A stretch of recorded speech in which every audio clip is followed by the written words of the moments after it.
Vamos a hablar de cómo hacerse dueño de uno. Tú tienes un libro que se llama Hazte dueño de ti. Pero ¿por dónde empezar, Efren? Esto de hacerse dueño de sí suena muy etéreo, suena Ujú. muy como cómo le hago o de qué se trata, y es mucho más sencillo de lo que uno cree. Lo que pasa es que implica unos precios.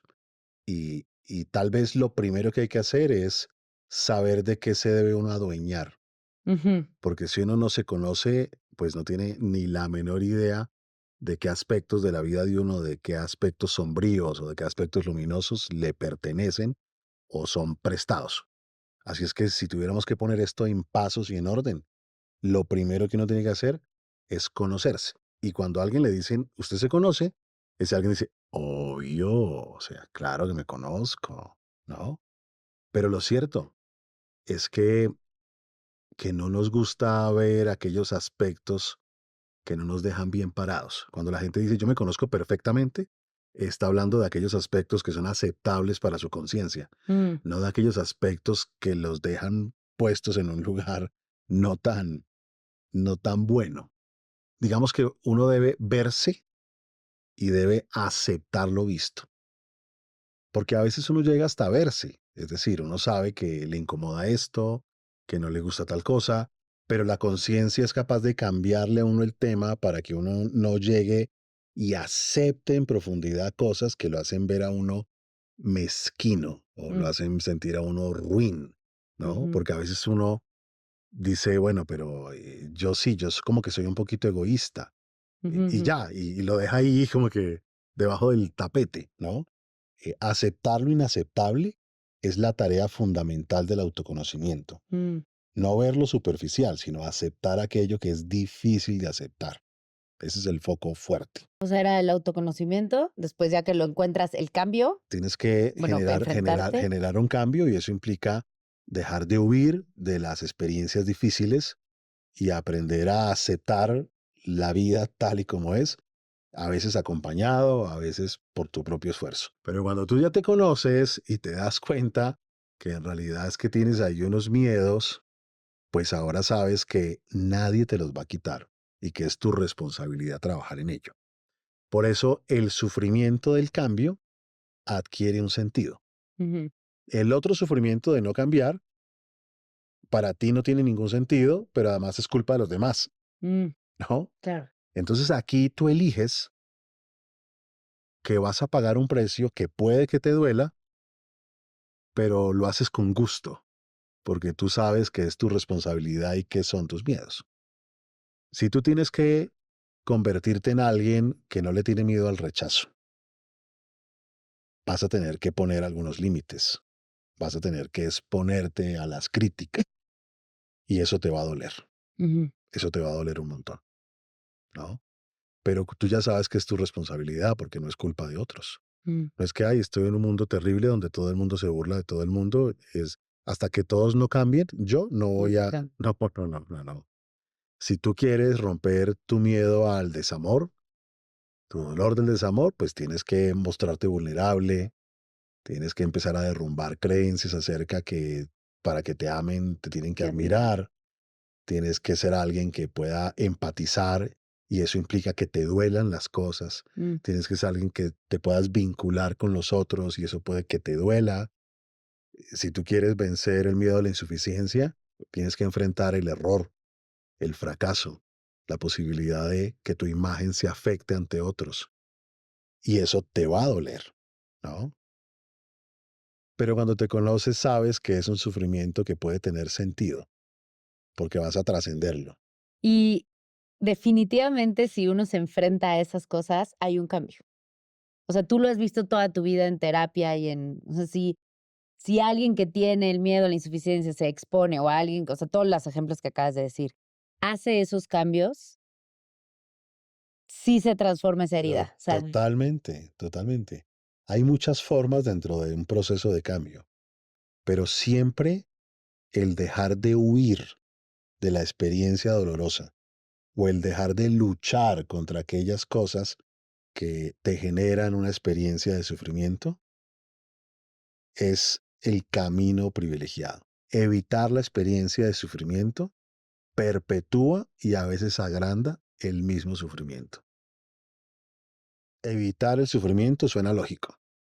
Decir vamos a aceptar el sufrimiento o a dejar de huir suena como contralógico, suena como está raro. Ajá. Y eso tiene que ver con la hipótesis del mundo feliz, carente y ausente de sufrimiento. Y eso es una locura absurda, absurda, ¿no? Si el dolor físico no existiera, no te darías cuenta cuando el ¿Qué agua pasa? hirviendo te está Claro. quemando. Sí, sí. ¿Para qué? Es parte de la vida, parte de la vida. Y ese miedo a los momentos difíciles y a la tensión hace que andes huyendo a lo largo de la vida y disfrazando las conductas de valores, cuando en realidad muchas de tus conductas son formas de huir de la tensión o del malestar. Es tremendo. Y después hay un tercer momento, efectivamente, que tiene que ver más con la trascendencia. Mm, Es decir, cuando tú cambias y dejas de andar por la vida huyendo o luchando contra el malestar, liberas un montón de energía y tiempo.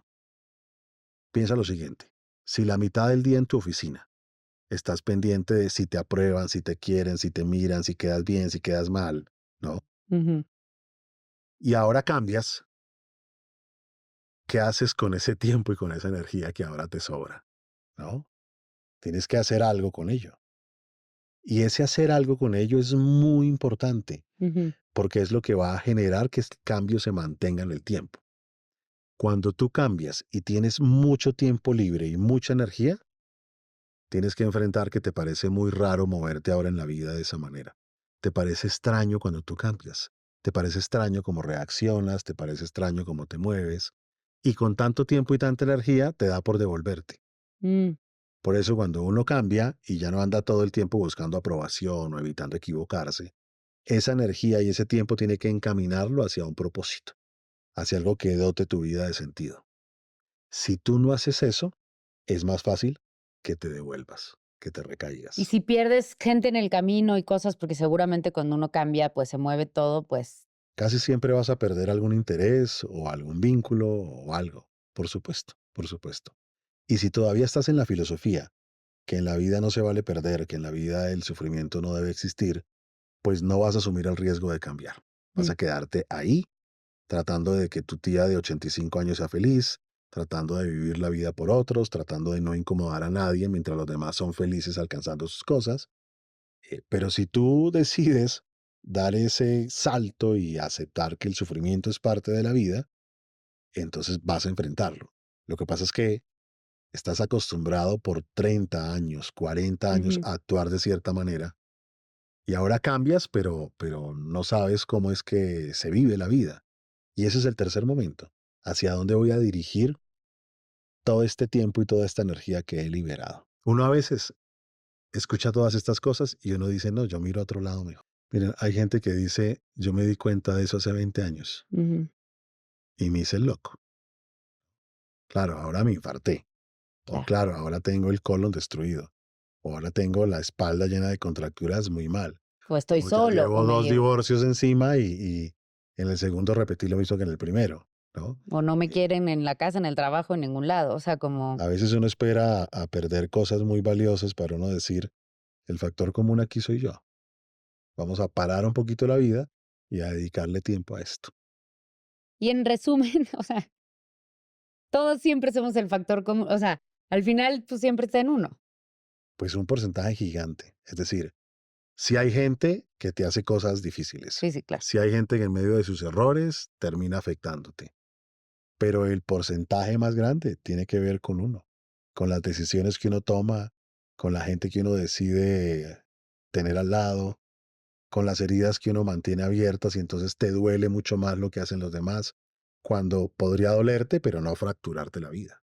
Entonces, hacerse dueño de uno, Ese es el camino. sí te Conocerse, hacer un cambio en donde yo pueda dejar de huir o de luchar de las experiencias difíciles para poder enfrentar los miedos y después tomar toda esa energía y todo ese tiempo y dedicarlo al desarrollo de un propósito. para no devolverse. 3 pasos para hacerse dueño de sí.